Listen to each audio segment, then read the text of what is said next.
बिस्मिल्लाहिर्रहमानिर्रहीम, अस्सलाम वालेकुम। मैं गौर बट सियासत के प्लेटफॉर्म से आपकी खिदमत में हाजिर हूँ। खबर यह है कि एक और बड़े जज साहब के हवाले से कुछ बहुत अहम डेवलपमेंट्स सामने आ रही हैं, और वो जो डेवलपमेंट्स हैं वो लगता यूँ हैं कि जैसे कुछ फाइनल शोडाउन अनकरीब हो सकता है। ये मामला क्या है, इसके ऊपर मैं आपके साथ अभी तफसील से बात करूंगा, मगर उससे पहले मैं आपके साथ दो बातें शेयर करना चाहता हूं। एक बात तो ये है कि जनाब 5 जुलाई था आज, और 5 जुलाई 1977 को जनरल ज़ियाउल हक ने पाकिस्तान के आइन को तोड़ते हुए मार्शल लॉ लगाया और जुल्फ़िकार अली भुट्टो की मुंतखब हुकूमत को, जो कि आइनी तौर पर मुंतखब थी, उसको घर भेजकर भुट्टो साहब को कैद कर लिया, और उसके बाद भुट्टो साहब को फांसी दे दी गई। ये सारी एक तारीख है। आज के दिन के को योम स्याह के तौर पर मनाया जाता है, और ये योम स्याह जो है ये सर पिछले 45-47 साल तो मनाया जा रहा है। लेकिन मैं आपसे गुजारिश करूं कि क्या ज़ियाउल हक, जो कि 17 अगस्त या 17 अगस्त 1988 को इस जहाने फ़ानी से कूच करके एक जहाज़ के एक्सीडेंट के अंदर उनकी मौत वाक़या हो गई, क्या जो है जनरल ज़िया वो सर वाकई मर गया? सवाल ये है। मुझे तो लगता है कि जनरल ज़िया भुट्टो से ज़्यादा ज़िंदा है। हो सकता है कि मेरी जो ये फीलिंग है ये गलत हो, क्योंकि भुट्टो साहब को शहीद कर दिया गया, और शहीद का लफ्ज़ मैं इसलिए इस्तेमाल कर रहा हूँ क्योंकि सुप्रीम कोर्ट ऑफ पाकिस्तान ने कहा कि भुट्टो साहब को गलत तौर पे सज़ा दी गई। ये जजेस ने पूरे फुल कोर्ट ने बैठकर ये फैसला दिया, और जिस वक्त ये बात की जा रही थी तो भुट्टो साहब के जो नवासे बिलावल भुट्टो ज़रदारी, उनकी आंखों से मुसलसल आंसू जारी थे। तो बड़ा एक हमारी तारीख के अंदर ये एक वाक़या आया है पहली बार कि सुप्रीम कोर्ट ऑफ पाकिस्तान ने अपने ही ये जो फैसला था उसको अंडू किया और उस पर नादम हुए। इसके अलावा वो मेरा ख्याल कर कुछ नहीं सकते थे। लेकिन एक बार काम है कि कम अज़ कम जिन्होंने गलत सज़ा दी थी जनरल ज़िया के कहने के ऊपर, जस्टिस नसीम हसन शाह का बयान जो है वो रिकॉर्ड के ऊपर मौजूद है। जियो टीवी में इफ्तिखार साहब का जो प्रोग्राम था जवाब दे, उसमें उन्होंने ये बात की थी कि हम पर प्रेशर था जनरल ज़िया का कि भुट्टो को फांसी दी जाए या भुट्टो को छोड़ना नहीं है, ठीक है। तो वो उस इतराफ़ के बाद, और जिस तरीके से जस्टिस मलिक जिन्होंने जाकर वहाँ पर पूरे का पूरा भुट्टो का केस लड़ा, उन्होंने बताया कि किस तरह से भुट्टो साहब को जंगले के अंदर जो कटहरा था ना, उत्ते जंगला बनाया गया सी लाहौर हाई कोर्ट, उत्थे खिलार के हथकड़ियाँ ला के तो भुट्टो साहब से जिरा की जाती थी। वो सारा मंजर उन्होंने बताया। पहली बार वो दुनिया ने देखा, दुनिया को पता चला कि इस तरीके से मामला हुए। तो इसलिए मैं भुट्टो साहब के लिए शहीद का लफ्ज़ इस्तेमाल कर रहा हूँ। बहरहाल क्योंकि एक मासूम आदमी की जान गई तो मेरा ख्याल है कि फिर शहीद कहना बनता है। बहरहाल अब इसमें कोई अगर इसको कोई मजहबी टच देना चाहे तो उन्होंने मर्जी, लेकिन मैं जो समझ रहा हूँ वो मैं आपके सामने बयान कर रहा हूँ। अच्छा, अब जनरल ज़िया जो है वो भुट्टो से ज़्यादा ज़िंदा किस तरह है? देखिए, ये जो जगह जगह पर आपको मजहबी मुनाफरत दिखाई देती है, जगह जगह पे आपको शिद्दत पसंदी दिखाई देती है। ए जेड़े भाई ने हुण असीं TTP के खिलाफ ऑपरेशन करने का ऐलान करते फिरने, हमारी रियासत कर रही है, ये जड़ियाँ नर्सरियाँ ने ना, ये सर जनरल ज़िया ने लाइया सर। ये पहली जो अफ़गान लड़ाई जंग थी उसमें जनरल ज़िया साहब जो हैं वो डॉलरों के बस, ये बात मैं ढकी छुपी नहीं कह रहा, डॉलरों के बस बकाया तौर पर उस जंग का हिस्सा बने थे। और ये अमेरिकन जो हिलरी क्लिंटन समेत और बहुत सारे लोग हैं जो रिकॉर्ड के ऊपर हैं। अच्छा चलें, एक किताब भी है, मैं कई दफ़ा उसका हवाला दे चुका हूँ, वो देख लें, चार्ली विल्सन्स वार। किताब नहीं देख सकते, मुश्किल होता पढ़ना, तो फिर आप फिल्म बनी हुई है उसके ऊपर, थोड़ा सा शॉर्ट करके बनाई हुई है, आप वो फिल्म देख लें, आपको पता चल जाएगा कि किस तरह जनरल ज़िया साहब ने उस जंग में हिस्सा लिया और कितों कितों फंडिंगां आईयां, किवें डॉलरां दी बरसात हुई, और फिर ये नर्सरी लगाई गई उन डॉलरों के साथ कि जनाब चूँकि रशिया जो है वो लादीन है, तो वो यहाँ पर आ जाएंगे तो भाई ने पता नहीं गर्म पानी जाके केड़ा वो तेल कढ़ लेंगे, ठीक है। तो सर उत्ते इन रोकना बड़ा ज़रूरी है। और फिर तब से लेके आज तक कभी ये ख़बर बताई जाती है कि तालिबान हमारे भाई हैं, तो कभी ये खबर आती कि नहीं साढ़े वैरी ने। फिर परवेज़ मुशर्रफ आए, उन्होंने यू टर्न ले लिया। बाहर इनिशिएट चूँकि जनरल ज़िया ने किया था इस सारे काम को, लिहाजा जितना भी अब आपको जगह जगह के ऊपर ये मजहबी मुनाफरत और इंतहा पसंदी या शिद्दत पसंदी दिखाई देती है, इसका जो मौजद है वो जनरल ज़िया था। तो लिहाजा जनरल ज़िया जो है ना वो सर भुट्टो से ज़्यादा जिंदा है।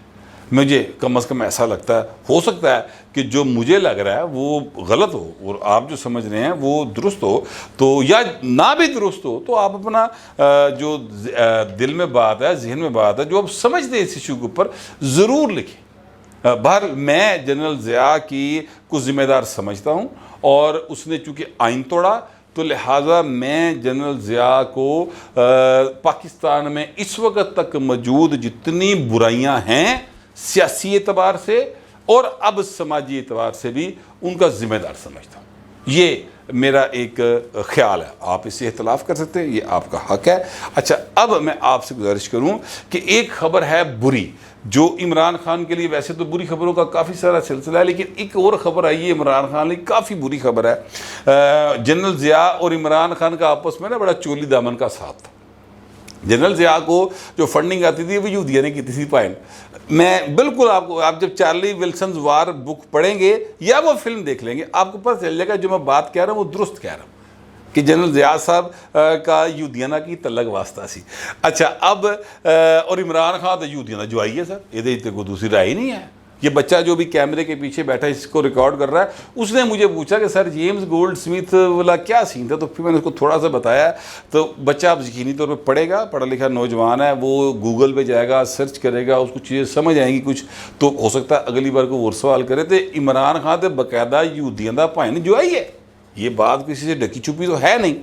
अब इमरान खान साहब जो हैं उनके लिए एक बुरी खबर आई है और वो आई है बरतानिया से। सर वो खबर बुरी क्यों है? देखिए, इमरान खान के ससुराल जो हैं वो कंजर्वेटिव पार्टी के साथ उनका गठजोड़, मोहब्बत, प्यार, सियासी जो उनका तल्लक वास्ता सर, वो इनके साला साहब जो थे, साबका साला साहब हैं ये कह लें, या मौजूदा भी हों, सानू की पता है, लेकिन बाहर वो जो साला साहब थे, जमायमा गोल्ड स्मिथ साहबा के जो भाई हैं, वो सर लेबर पार्टी के सामने जो उम्मीदवार खड़ा होता था ना मेयर के इलेक्शन में, वो साहब हुआ करते। इमरान खान उसकी कैंपेन चलाई बकायदा जाके, मुझे उनका नाम मेरे जहन से निकल गया अचानक, और वो कंजर्वेटिव पार्टी के होते थे। तो सर कंजर्वेटिव पार्टी का उत्ते वो बुरा हाल होया है कि पूछो कुछ ना, और किसी ने इतराज़ नहीं किया, किसी ने नहीं किया कि जनाब वो जो हैं अपना इलेक्शन कमिश्नर मैं तुझे फांसी दूंगा, IG मैं तुझे देख लूँगा, किसी ने नहीं किया। रिजल्ट तस्लीम की हैं, तालीम आ रही है, मुबारकबाद देती है, बड़े कानून रुपए ने, ठीक है, ये वहाँ पे हुआ है। और अब लेबर पार्टी जीत कर आ गई है, तो इमरान खान के लिए ये एक पर्सनल नुकसान की खबर हो सकती है या दुख देने की बात हो सकती है कि उहदे सोहरे की पार्टी हार गई है तो दूजी पार्टी जीत गई। अब लेबर पार्टी जो है वो एक कंपैरेटिवली ज़रा लिबरल पार्टी, वो थोड़ा सा लोगों को साथ मिला के चलने की बात करती है। वो दूजी जो कौमियतें हैं जो यूरोप में बसने वाली हैं या एशियंस जो यहाँ से जाते हैं, उन्होंने भी जनाना सीने ला के ठंड पा के तो अगे टुरन की गल करते हैं। थोड़ा सा उनमें इंसानी जो कदरें हैं ना वो बेहतर हैं कंजर्वेटिव पार्टी की निस्बत, तो इसलिए लोगों ने उनको वोट किया। ये बात ध्यान में रखिए कि इमरान खान साहब की बड़ी उम्मीद थी कि जनाब, और जोर भी बड़ा लाया बरतानिया के यहाँ के कुछ लोगों ने ना, कभी इन मिल कभी उन मिल के खाए हाल ही कुछ करो, खाए हाल ही कुछ करो। हो सकता है कि ये हुकूमत भी आके उस पॉलिसी को जारी रखे लेबर पार्टी की, लेकिन अभी फ़िलहाल उनको एक धचका सा लगा है कि शायद इमरान खान के लिए जो एफ़र्ट्स की जा रही थी उसमें थोड़ा सा शायद किसी जगह पर ब्रेक्स आ जाए, ठीक है। लेकिन ज़ाहिर है कि ये पॉलिसी जिस तरीके से चल रही है अमेरिका ते दूजे पासे, तो हो सकता है कि उस पॉलिसी को जारी रखा जाए, लेकिन ये बात आने वाला वक्त बताएगा। अब मैं आपको बताऊं कि इमरान खान के लिए दूसरी बुरी खबर क्या है। इमरान खान के लिए दूसरी बुरी खबर ये है कि एक एक्सीडेंट हुआ था। और वो खबर बुरी कैसे है ये भी मैं आपको बताने लगा हूँ। 2022 में एक एक्सीडेंट हुआ, फुटपाथ पे चलते दो नौजवान जो हैं वो एक तेज़ रफ्तार गाड़ी की जद में आए और दोनों नौजवानों की डेथ हो गई। वो जो गाड़ी है वो सर चला रहे थे बकौल आईजी इस्लामाबाद जस्टिस शहजाद साहब की फैमिली के ज़ेर इस्तेमाल थी वो गाड़ी। लोग कहते हैं उनकी साहबजादी चला रही, ठीक है।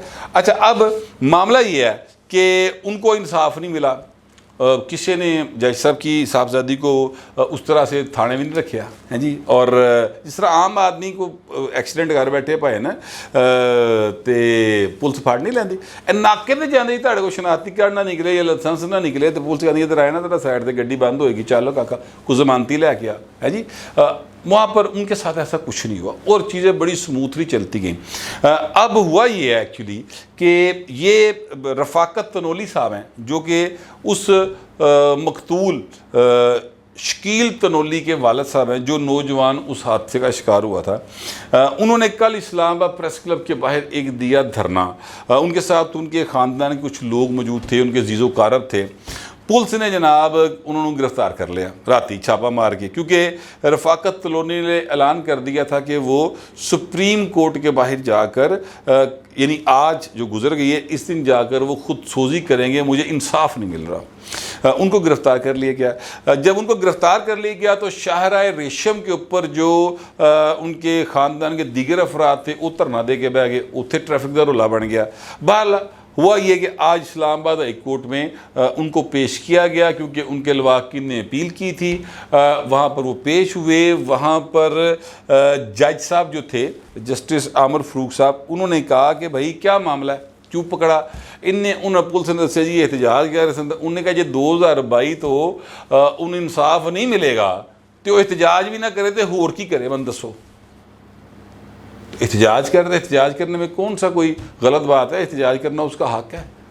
बहरहाल अब जज साहब ने जो फाइनल मेरी वहाँ के एक रिपोर्टर से बात हुई उसने बताया कि जज साहब ने हदायत दी कि ये इसको इंसाफ भी दिया जाए और इसको रहा भी किया जाए। तो अब इंसाफ कितना मिलेगा कितना नहीं मिलेगा वो अब देखा जाएगा आने वाले वक्त के अंदर। मगर मैं आपसे गुजारिश करूँ कि एक सवाल बाहर उठता है, और सवाल क्या उठता है? सवाल ये उठता है कि एक ऐसा शख्स जो जिसकी साहबजादी जो हैं उनके हाथों या उनकी फैमिली किसी शख्स के हाथों इस तरह से कोई वाक़या हो जाए, और सड़क पे चल रहे हैं, वाक़या हो सकता है किसी से भी हो सकता है, ठीक है, लेकिन एक वाक़या हो गया और ज़ाहिर है कि वो वालिद है, उसकी फैमिली का जी है, वो तसव्वुर ये किया जा रहा है, समझा ये जा रहा है, ऐसा हुआ या नहीं हुआ मैं इस पर श्योर नहीं हूं, लेकिन समझा ये जा रहा है, तसव्वुर ये किया जा रहा है कि चूंकि वो एक जज साहब की साहबजादी थी इसलिए उस जज साहब ने अपना असर रसूख इस्तेमाल किया मुबैना तौर पर, तो उनको कोई जो मकतूलीन हैं या जो वाक़या हुआ है उस पर प्रॉपर तरीके से कानूनी कार्रवाई आगे नहीं बढ़ सकी और वो इंसाफ की राह में रुकावट बन गई। अब ये एक वो तसव्वुर है, इसमें कितनी हकीकत है ये मुकम्मल इन्वेस्टिगेशन के बाद ये सामने आ सकती हैं। ये अभी फौरी तौर पर मैं अपने वालों पाइन कोई फैसला नहीं दे सकता, लेकिन सवाल ये है कि क्या एक ऐसा शख्स जिस पर यह इल्ज़ाम हो कि उसने अपना असर रसूख इस्तेमाल किया है उसको जज रहना चाहिए सर? ये सवाल है। क्या उन्हें अपने पर लगने वाले इस इल्ज़ाम की बाकायदा तरदीद नहीं करनी चाहिए? देखिए ना, एक पूरे का पूरा इशू चल रहा है और ये आज से नहीं चल रहा, 2022 तो लगा रहे हैं। अब मुझे नहीं पता माजी में उन्होंने इसका कोई तरदीद की या नहीं की, लेकिन जब से वो चीफ जस्टिस थे लाहौर हाई कोर्ट में तब से लेके अब तक, तो जब तक मैं व्लॉग कर रहा हूँ मेरी नज़र से ऐसी कोई बात नहीं गुजरी कि उन्होंने कहा यार झूठे इल्ज़ाम ला रहे मेरे थे। मज़ाहिर है कि अब सुप्रीम कोर्ट के जज बन गए हैं और मेरे लिए तो बड़े काबिल एहतराम है तमाम जज साहबान सर। मैं लॉ अबाइडिंग सिटीज़न हूँ और मैं तो किसी सूरत की जज साहब के ख़िलाफ़ बात नहीं कर सकता, क्योंकि फ़ैसलों पे तो गुफ्तगू हो सकती है, ज़ात के ऊपर कीचड़ नहीं उछाला जा सकता, ठीक है। ये इस तरह की सुप्रीम कोर्ट की बहुत सारी जजमेंट्स मौजूद हैं।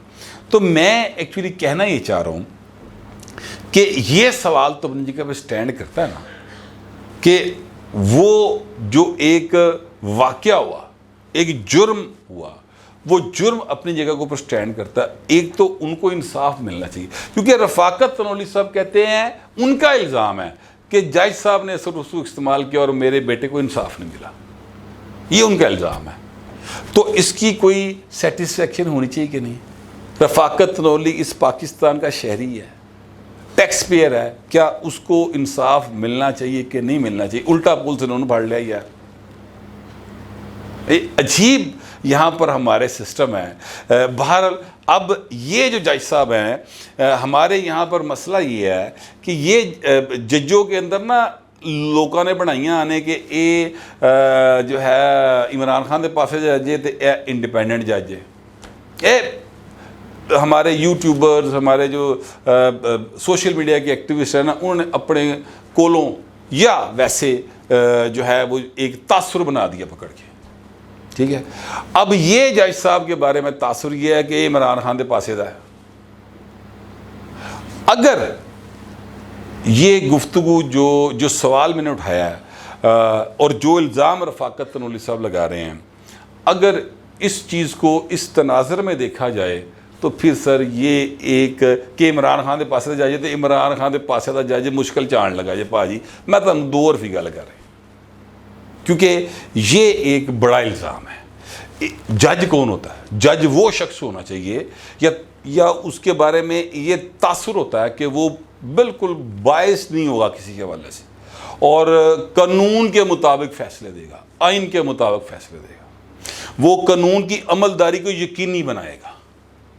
तो जे भाई ने किते ये इल्ज़ाम हो कि इन्हें कानून की राज रुकावट पाई है, असर रसूख इस्तेमाल किया है और अपनी फैमिली के लिए किया है, तो सर ये तो काम बड़ा ख़राब है। तो मुझे लगता है कि मामला काफ़ी गड़बड़ा है। और वैसे भी रफाकत तनोली साहब ने एक पूरी एप्लीकेशन लिख के ना जुडिशल कमीशन को भेजी हुई है कि सर ए भाई साहब जेडे ना इन्होंने मेरे नाल ए किया आज।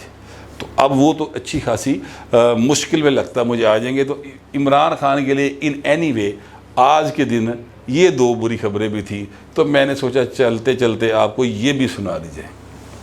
बाकी तुम आप समझदार हो, कमेंट ज़रूर कीजिए मगर ज़रा तहजीब के साथ। फिर वक्त इतना ही, मिलते अगले व्लॉग में।